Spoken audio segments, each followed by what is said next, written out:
Jangan sekali-kali di antara tentara kita ada yang menyalahi janji, menjadi pengkhianat nusa, bangsa, dan agama.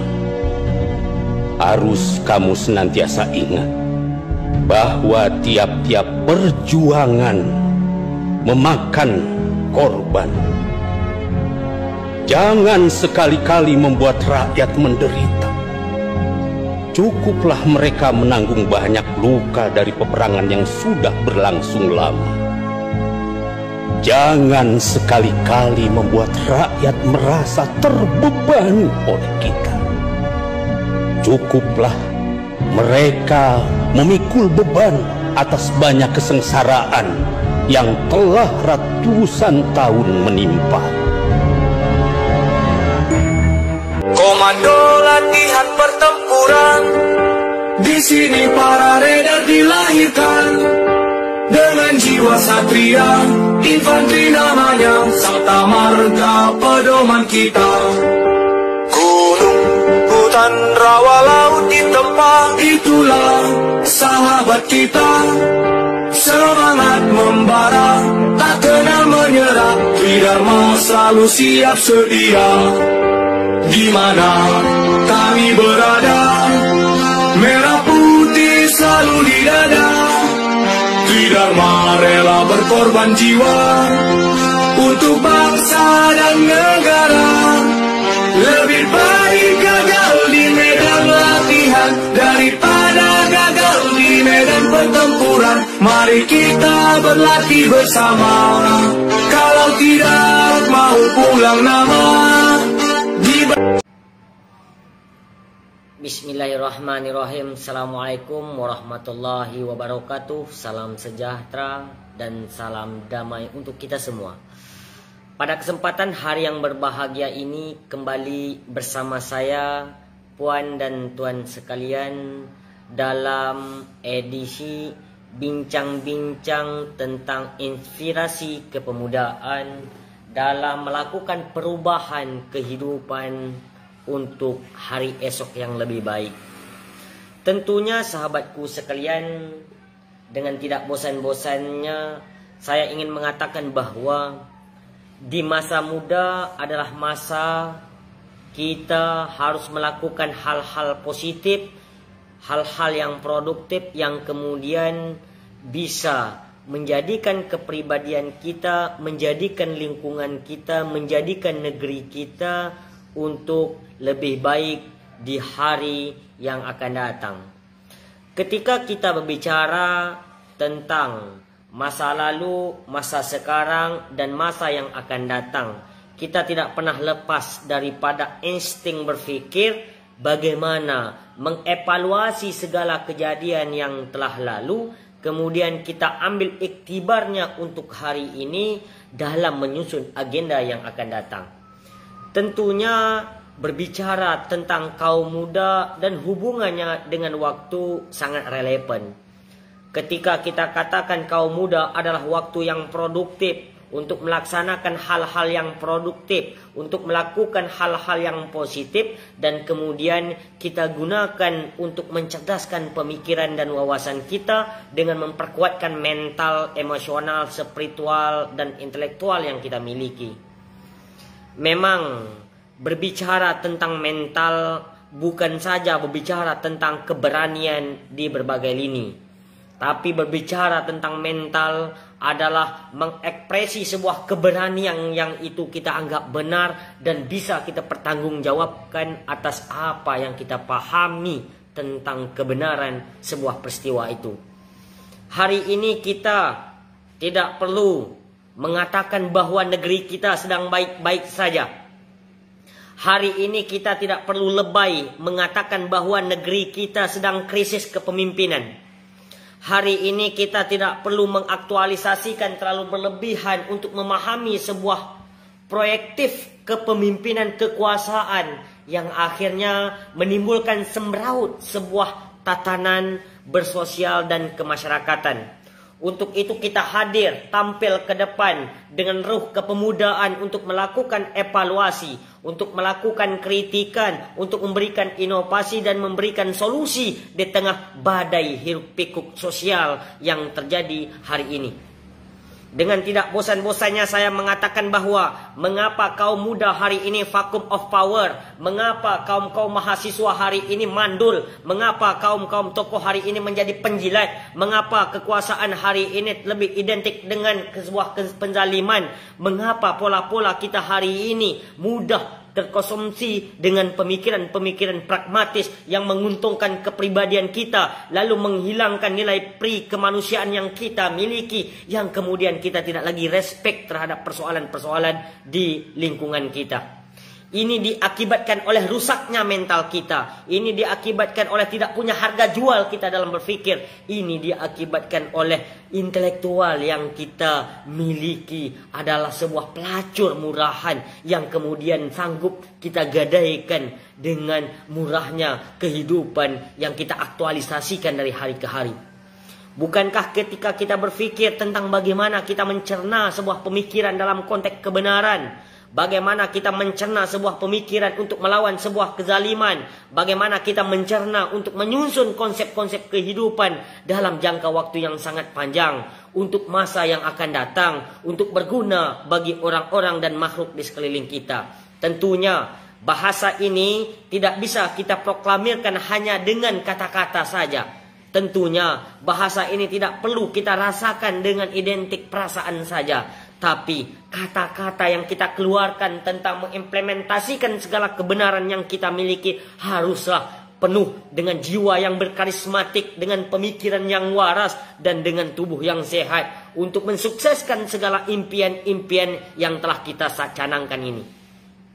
Saya hari ini menganggap ada sebuah kejadian pesimis tentang menghadapi kaum muda hari ini. Saya hari ini sedikit pesimis tentang melihat problematika yang ada di konteks kemahasiswaan yang hari ini hanya menjadi penonton di sebuah penzaliman kekuasaan.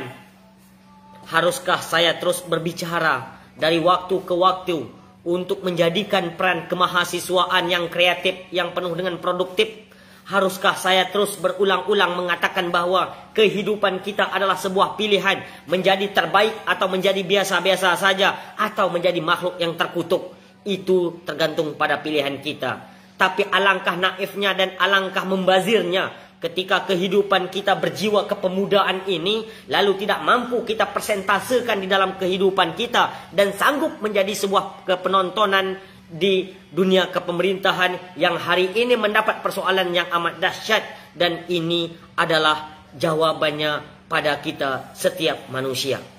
Kita yakin dan percaya ketika tidak semua orang mampu mengkritisi kebijakan pemerintah. Kita yakin dan percaya ketika di antara kawan-kawan kita tidak mampu berpikir secara positif seperti apa wawasan yang dia butuhkan untuk mengaktualisasi dan mengambil peran kepemudaan untuk melawan sebuah kezaliman. Kita tidak bisa membayangkan peran apa yang kita gunakan untuk berpikir lebih waras, untuk memperkuatkan mental kita, untuk mengefektivitaskan segala kinerjaan yang kita miliki, yang akhirnya kehidupan kita tidak saja berpikir untuk kepribadian kita, tapi berpikir untuk orang-orang di sekeliling kita. Kita hari ini boleh pesimis dengan keadaan lemahnya mental kaum muda dan mahasiswa kita di sekeliling kita, tapi kita harus optimis bahwa ini adalah PR kita bersama. Ini adalah momentum kita bersama. Ini adalah tugas kita bersama. Bagaimana mengubahkan mindset berpikir kaum muda kita. Bagaimana mengubahkan pola pikir dan wawasan kaum mahasiswa kita yang hari ini terkontaminasi dengan pembodohan demi pembodohan. Saya di awalnya merasa pesimis, tapi saya kembali bahwa ini adalah PR bagi kami, bagi kita, dan bagi saya secara pribadi tidak mampu menyusun sebuah pembelajaran yang amat dahsyat dalam membuat pola-pola pemikiran mahasiswa yang kita miliki, mencerdaskan sebuah kebangsaan kepemudaan untuk berani menyuarakan sebuah kebenaran dalam konteks pemahaman keilmuan yang bersifat akademisi. Hari ini ketika kita berbicara katakanlah persoalan yang berkecamuk di negeri ini, bukan saja kita berbicara tentang jauh dan di seberang, tapi kita lebih berbicara di depan kasat mata kita. persoalan one way, persoalan honorer, persoalan lapangan pekerjaan, persoalan CSR perusahaan. Ketika kita berbicara dalam konteks ormas, ketika kita bicara dalam konteks LSM, ketika kita bicara dalam konteks OKK, OKP, dan lembaga lainnya, ketika kita menjadikan sebuah wadah yang kita miliki hanya menjadi sebuah pengampu dan penjilat pemerintah, lalu kita mengambil sebuah kepentingan kepribadian dan organisasi kita yang kemudian tidak berdampak apa-apa, yang akhirnya kita digaduhkan dengan persoalan-persoalan yang kosmetik yang tidak punya nilai harga jual. Lalu sejarah mencatat hari berganti hari kita adalah sang pejuang, tapi senyatanya bahwa kita tidak pernah mampu untuk berpikir bagaimana menjadi kepribadian kita yang produktif, yang respon terhadap persoalan-persoalan di sekeliling kita. Kalau kehidupan kita sebuah lembaga untuk mencari kekayaan yang sifatnya terlalu drastis, kalau kita berbicara tentang lembaga yang kita miliki hanya berbicara tentang konteks kosmetik, kalau kita berbicara sebuah pencerdasan yang kita miliki hanya untuk kepribadian kita, tidak perlu kita bicara tentang kehidupan yang amat dahsyat tentang mengaktualisasi peran kita menata hari esok yang lebih baik. Hari ini saya ingin mengatakan bagaimana membentuk peran kemahasiswaan. Hari ini saya ingin mengatakan bagaimana membentuk peran kepemudaan untuk memahami tupoksi kepemudaannya yang mampu melakukan hal-hal produktif, yang mampu melakukan hal-hal yang positif, yang mampu mengubah cara berpikir untuk mampu menganalisa sebuah persoalan yang ada di sekeliling dia. Hari ini saya coba untuk membuka cakra kawan-kawan semua. Bagaimana menjadikan kepribadian kita tangguh bukan saja tentang kepribadian kita, tapi juga berbicara tentang ruang lingkup di sekeliling kita. Kita juga berbicara tentang wilayah kita. Kita juga berbicara tentang masa depan kita. Kita juga berbicara tentang konteks keilmuan, kepemimpinan, konteks ekonomi, konteks sosial, konteks hukum. Lalu primitif-primitif apa lagi yang harus kita pertahankan di dalam pola pikir kita, yang akhirnya kehidupan kita centang perenang. Kehidupan kita tidak kalah daripada sebuah penonton sepak bola yang tiada artinya dan tiada nilai. Yang kemudian kehidupan kita tanpa prestasi yang tidak lain dan tidak bukan pilihan kita hanya menjilat di kepemerintahan. Inilah konsep pemuda yang sangat menyusahkan. Inilah nilai kebiasaan kepemudaan yang centang perenang, yang memalukan dan memilukan. Untuk itu kita coba untuk mengubah mindset berpikir. Kita coba untuk meningkatkan mental dalam mengaktualisasi peran kepemudaan yang kita miliki. Kita coba untuk mengubah nilai emosional kita, nilai spiritual kita, nilai intelektual kita dalam menganalisa sebuah peristiwa di mana kita harus menjadi pelaku sejarah untuk menjadi solusi di antara peristiwa-peristiwa itu. Lalu kemudian kita berpikir hari ini dalam konteks pilihan yang seperti apa kita inginkan. Lalu hari ini kita berbicara tentang sebuah solusi yang seperti apa yang kita inginkan. Lalu kita bicara tentang program kreatif dan inovatif. Program inovatif dan kreatif yang seperti apa pilihan dalam hidup kita untuk menjadikan kepribadian kita yang cemerlang, terbilang dan terbilang itu. Bukankah manusia dilahirkan dalam keadaan sama, tanpa selembar pakaian pun, dalam suasana kebodohan, tidak tahu apa-apa. Kemudian dia menjadi bayi, kemudian dia menjadi anak-anak, kemudian dia menjadi ABG, dewasa dan tua. Akhirnya dia mampu berpikir dari sejarah itu. Dia mampu mengambil iktibar dalam peristiwa-peristiwa yang dia lalui. Dia mampu untuk mencari ilmu-ilmu yang mampu menjadikan kepribadian dia lebih sempurna dari manusia-manusia yang lainnya. Tentunya ini tidak hanya dengan retorika-retorika kosong semata. Tentunya ini tidak hanya menjadi sebuah penonton-penonton biasa saja. Tentunya ini tidak bisa berlama-lama kita ketiduran. Tentunya kita tidak bisa diam di tempat. Kita harus bekerja keras. Kita harus bekerja cerdas. Kita harus bekerja ikhlas. Bagaimana memahami bahwa kepribadian yang kita miliki, mental yang kita miliki, intelektual yang kita miliki, dan spiritual yang kita miliki harus punya sinkronisasi dengan lingkungan yang kita miliki hari ini. Yang kemudian menjadikan kehidupan kita kehidupan yang tidak bisa dipandang sebelah mata, kehidupan yang tidak bisa direndahkan oleh orang lain, kehidupan yang punya nilai bobot, bibit dan babat itu. Inilah pilihan hidup sebuah kepemudaan. Inilah pilihan hidup seorang mahasiswa. Inilah pegangan marwah alma mater. Inilah pegangan marwah seorang kepemudaan yang mampu berbicara tentang nasionalis dan patriotis, bukan berbicara tentang politik pragmatis yang menjualkan intelektualnya dengan harga murah, yang kemudian menjadikan kepribadiannya kepribadian pelacur, lebih hina dari penguasa zalim yang kita pahami hari ini. Saya sedikit pesimis, namun saya yakin dan percaya kembali ini adalah PR kita bersama. Bagaimana untuk mengubah mindset kita berpikir, bagaimana untuk melakukan hijrah kita dalam mengaktualisasi peran kita dalam menempatkan emosional dan spiritual yang kita miliki. Tentunya ini tidak bisa kita lakukan dengan sebelah mata. Tentunya ini butuh kerja keras, tentunya ini butuh kerja sama. Tentunya ini adalah kerendahan kita bersama-sama untuk saling mengisi dalam kekosongan dan saling meluruskan dalam sebuah pembekokan yang terjadi di lingkungan yang kita hadapi hari ini.